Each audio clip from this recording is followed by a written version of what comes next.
He needed me that night. You would have understood if you trusted me, she said after spending the night at her ex's apartment on our anniversary. I didn't respond, just went to the bedroom and started packing. Found the ring box I'd hidden in my drawer, put it in my pocket. She saw it from the doorway, went pale. I walked past her and left. Hey viewers, before we move on to the video, please make sure to subscribe to the channel and hit the like button if you want to see more stories like this. Thanks. I didn't scream. I didn't throw the vase she bought from Loom against the wall. I didn't demand to check her phone. When you reach a certain level of clarity, rage just feels inefficient. It was 8 a.m. on a Saturday. My girlfriend of 3 years, Sarah, had just walked through the front door. She looked wrecked, but not, I just spent the night at a hospital saving a life, wrecked. She looked, I stayed up until 4 a.m. drinking cheap wine and trauma bonding, wrecked. She dropped her keys on the console table. The sound echoed like a gunshot in the silent apartment. I was sitting on the couch, dressed in the same clothes I had worn the night before, a crisp button-down and slacks. I hadn't slept. "Oh, you're awake," she said, kicking off her boots. She rubbed her temples, feigning a headache to buy sympathy. God, what a nightmare. I am exhausted. She walked past me toward the kitchen, expecting me to follow her like a puppy, expecting me to ask if she was okay. When I didn't move, she paused and turned around. The air shifted. She saw the shirt.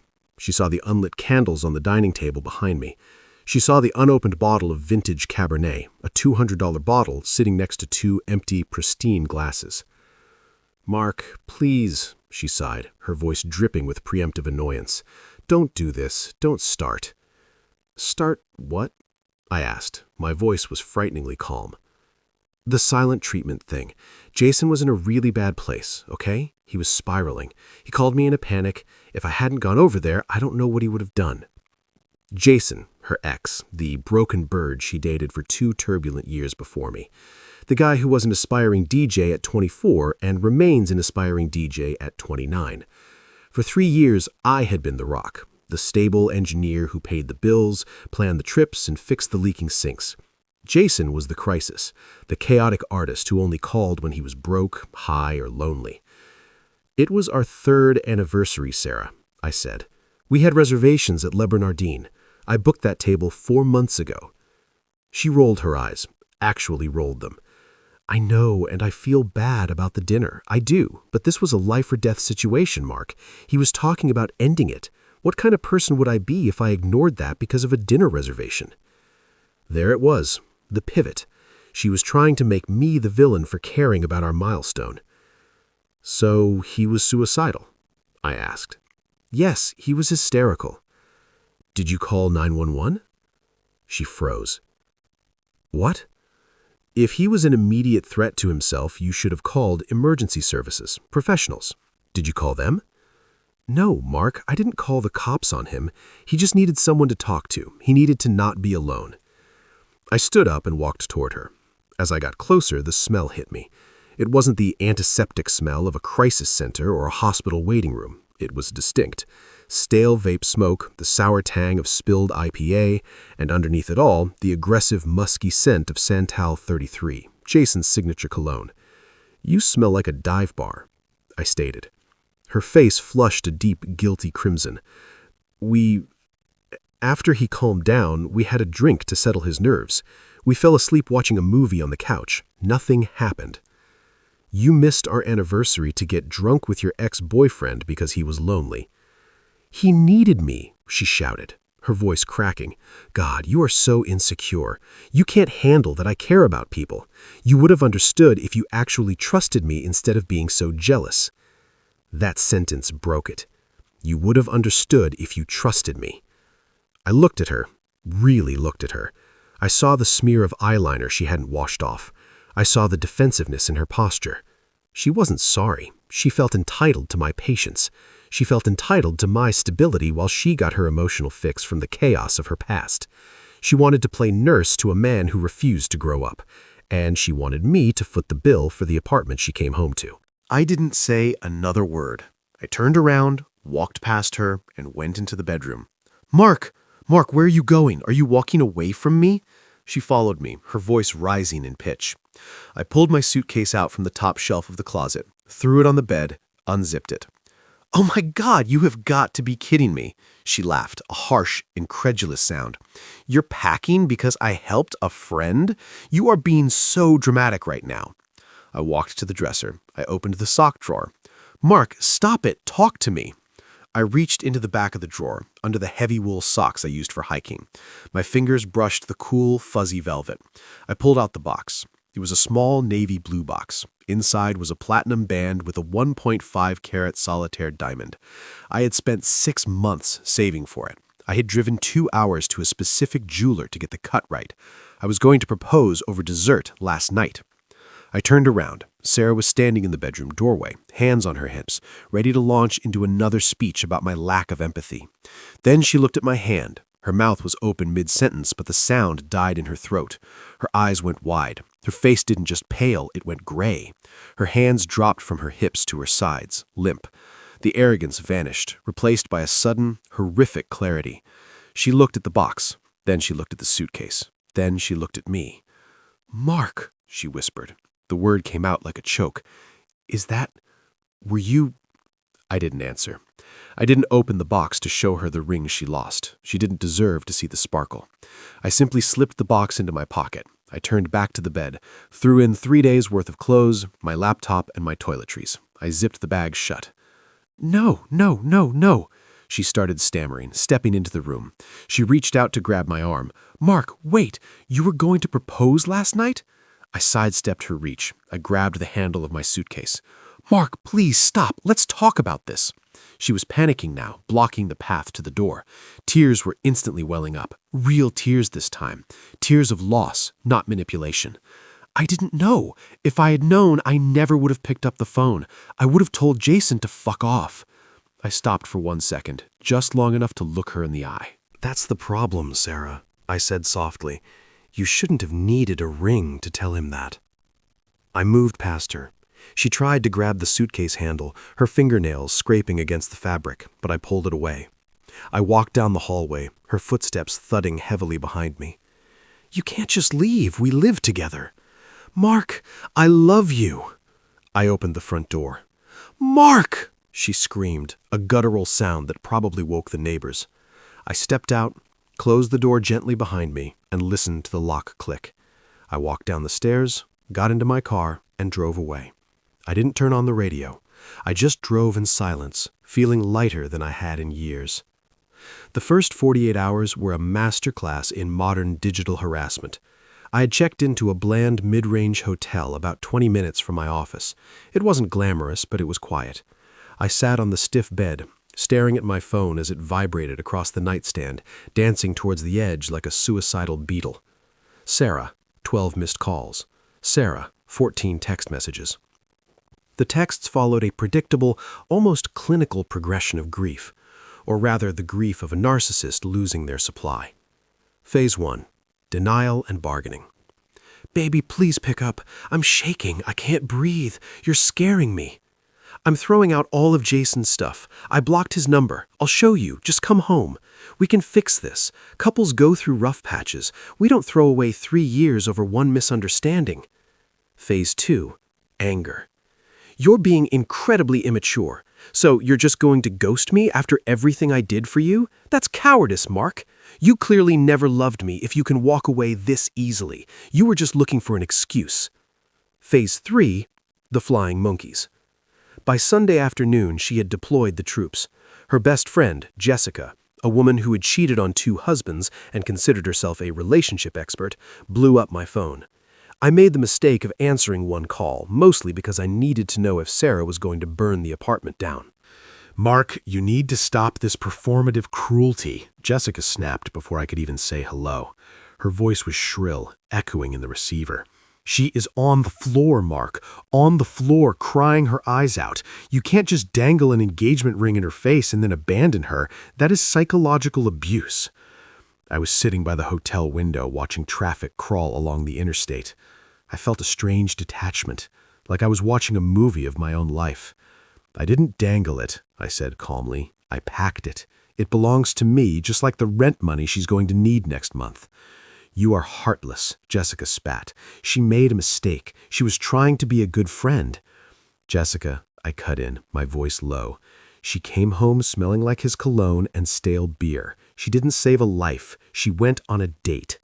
Tell Sarah she has until the end of the month to figure out the lease. I'll pay my half until then.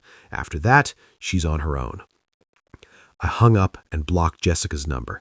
Then I blocked Sarah's sister's. Then I muted the notifications for our mutual friends. I went to work on Monday like a ghost. I focused entirely on spreadsheets and structural loads. It was meditative. When you're dealing with betrayal, there is something incredibly soothing about math. Math doesn't lie. Math doesn't gaslight you. 2 + 2 never calls its X at midnight because it's confused. By Wednesday, the silence from my end seemed to have broken something in Sarah. The texts stopped being aggressive and started becoming pathetic. "I miss you. The apartment is so quiet. I found your gray hoodie. It smells like you. I'm sleeping in it." I didn't reply. I didn't feel the urge to. The image of her face when she saw the ring box was burned into my retina. It was the closure I didn't know I needed. It proved that she understood the magnitude of her loss. Words would just dilute that. About 3 weeks later, I had to swing by the apartment to get the rest of my things. I timed it for a Tuesday morning when I knew she had a team meeting. The apartment was a wreck. It looked like a frat house. Takeout containers on the coffee table, a pile of laundry on the sofa. It was the physical manifestation of her internal state. I packed my books, my espresso machine, and the rest of my clothes. As I was loading the last box into my car, my neighbor, Mrs. Gable, walked by walking her pug. Mrs. Gable was the neighborhood surveillance system. "Mark," I waved, shuffling over. "I haven't seen you. Is everything all right? Sarah's had company quite a bit lately." I paused. "I moved out, Mrs. Gable. We broke up." She looked conspiratorial. "Oh, I assumed. That young man with the loud muffler? He's been parking in your spot. Plays music at all hours. I was going to complain to the Strata, but I didn't want to cause trouble for you." Jason, of course. It hadn't even been a month, and the parasite had attached itself to the new host. I felt a wave of nausea, followed quickly by relief. It wasn't my problem anymore. "Feel free to complain, Mrs. Gable," I smiled. "I'm off the lease as of the 1st. It's not my spot anymore." I heard the rest of the story through the grapevine over the next few months. You know how it is. You try to cut ties, but mutual friends get drunk and talk. Apparently, once I was out of the picture, Sarah tried to lean on Jason for the emotional and financial stability I had provided. She expected him to step up. She thought their connection was stifled by my presence, and now they could finally flourish. The reality check hit her like a freight train. Jason didn't want a girlfriend. He wanted a fan. He didn't want to pay half the rent. He wanted a place to crash. Within 2 months, he had borrowed $3,000 from her for new DJ equipment. He started bringing his creative friends over to the apartment, our sanctuary, turning it into a flophouse. When she asked him to contribute or clean up, he used the exact same lines on her that she had used on me. "You're stifling my creativity. You're too uptight. Stop acting like my mom." The irony was so rich it could have caused gout. The final nail in the coffin came in month 4. I was out for drinks with a buddy of mine, Dave, who still followed Sarah on Instagram. "Dude," Dave said, sliding his phone across the table, "look at this." It was a story Sarah had posted. It was just text, black background, small white font, the universal signal for a meltdown. "It's funny how you can ruin the best thing that ever happened to you for someone who treats you like an option. Lesson learned. I am so sorry." "She broke up with Jason?" I asked, taking a sip of my beer. "Better," Dave grinned. "Jason cheated on her with a 19-year-old promoter he met at a club. Sarah came home early and found them." I laughed. I couldn't help it. It was a short, sharp bark of laughter. "She's been asking about you," Dave said cautiously. "She knows I'm seeing you tonight. She wanted to know if you're seeing anyone." I thought about the woman I had met at the rock climbing gym a few weeks ago, Elena. She was a pediatric nurse. She was funny, direct, and had her shit together. We had gone on 3 dates. No drama, no exes lurking in the shadows, just easy, comfortable chemistry. "Tell her I'm doing great," I said. "And tell her I sold the ring." Dave's eyebrows shot up. "You sold it?" "Yep, last week." "What did you do with the money?"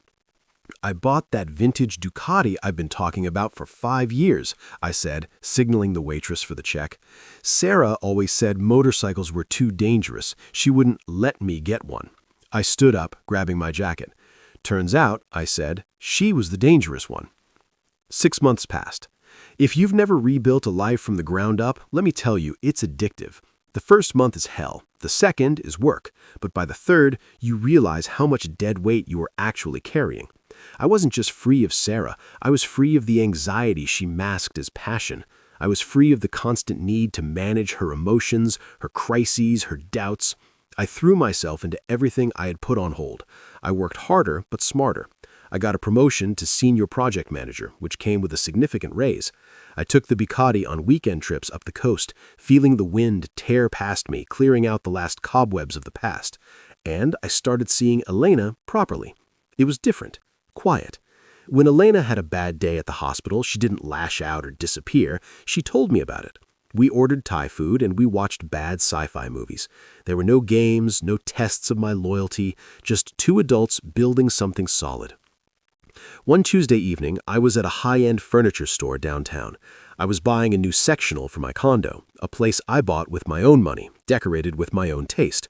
No beige throw pillows, no live, laugh, love signs. I was testing the firmness of a charcoal leather sofa when I felt eyes on me. The hairs on the back of my neck stood up. It's a primal instinct, knowing when you're being watched. I turned around. Standing near the entrance, looking like a ghost of her former self, was Sarah. She looked diminished. That's the only word for it. She was wearing old yoga pants and a stained hoodie. Her hair was pulled back in a messy, frantic bun. She looked tired, aged 5 years in the last 6 months. She was holding a cheap iced coffee, and she was staring at me like I was a mirage. I didn't panic. I didn't feel a spike of adrenaline. I just felt bored. She hesitated, then walked over. Her walk was tentative, missing that arrogant strut she used to have. "Mark?" she said. Her voice was small. "Sarah?" I nodded politely. "How are you?" She blinked, seemingly thrown off by my calmness. She expected anger or maybe longing. She didn't know what to do with indifference. I'm okay," she lied. Her eyes darted over my outfit, a tailored jacket, good boots. She looked at the expensive sofa I was leaning against. "You look really good." "Happy," I said. "I really am." She bit her lip. I saw the gears turning. She was looking for an opening. "I heard about the promotion," she said. "Dave told me. Congratulations. You always worked so hard. I always said you'd run that place someday." "I actually said you worked too much and lacked spontaneity," I corrected her gently. "But thank you." She flinched. "Mark, look, can we talk? Just for 5 minutes? I tried texting you, but—" "I blocked you, Sarah." I know you did, and I deserved it." She took a step closer, invading my personal space. The smell of stale coffee and desperation was palpable. "I need to say this. I need you to know that I messed up, big time. Jason, he was a mistake, a massive, horrible mistake." I checked my watch, not as a power move, but because I actually had dinner plans. "I know," I heard. "He was abusive, Mark, emotionally. He used me. He drained my savings. I'm staying on Jessica's couch right now because I couldn't afford the rent on the old place alone." Tears started to well up in her eyes. I realized something. Every time he treated me like dirt, I thought of you. I thought of how safe I felt with you, how you never made me feel anxious. She reached out, her hand hovering near my arm. "I miss us, Mark. I miss my best friend. I know I broke your trust, but people grow. I've grown. We can start over slowly. I can make it up to you." This was it, the moment she had rehearsed in the shower for weeks, the pitch. I looked at her hand, then I looked at her face. I remembered the anniversary. I remembered her standing in the hallway smelling like him, telling me I was insecure for having boundaries. "Sarah," I said, my voice steady, "do you remember what you said to me that morning when you came home?" She frowned, confused. I said a lot of things. "You said you would have understood if you trusted me." She nodded eagerly. "Yes, and I know I was wrong to say that. No," I cut her off. "You weren't wrong." She froze. "What?" "You were right," I said. If I had trusted you, I would have been a fool, but I trusted myself instead, and I understood exactly what I had to do. I stepped back, putting distance between us. I don't hate you, Sarah. I don't think about you enough to hate you, but we aren't starting over. We aren't anything. You chose a life of chaos, and I chose a life of peace, and I'm not trading my peace to fix your mistakes. Her face crumpled. But the ring, Mark, you bought a ring. You wanted to marry me. You can't just turn that love off. I didn't turn it off, I said. You killed it. That morning, you looked me in the eye and chose him. The ring was just a piece of metal. After that, I sold it, I added. It paid for the down payment on this condo. So in a way, you did help me build my future, just not the one you wanted. Her mouth opened, but no sound came out. She looked around the store, at the expensive furniture, at the life she could have had, at the man she threw away for a guy who cheated on her with a teenager. I have to go, I said. Elena is waiting for me. We're making dinner. Elena? She whispered. My girlfriend, I said. The word tasted good. She trusts me, and I trust her. It's nice. You should try it sometime. I turned my back on her. I didn't wait for a response. I didn't look back to see if she was crying. I walked toward the exit, toward the cool evening air, toward my bike, and toward a future that finally belonged to me. Behind me, in the store, there was only silence, and it was beautiful. Thanks for watching. Make sure to subscribe to the channel and hit the like button. What do you think about this story? Share it in the comments.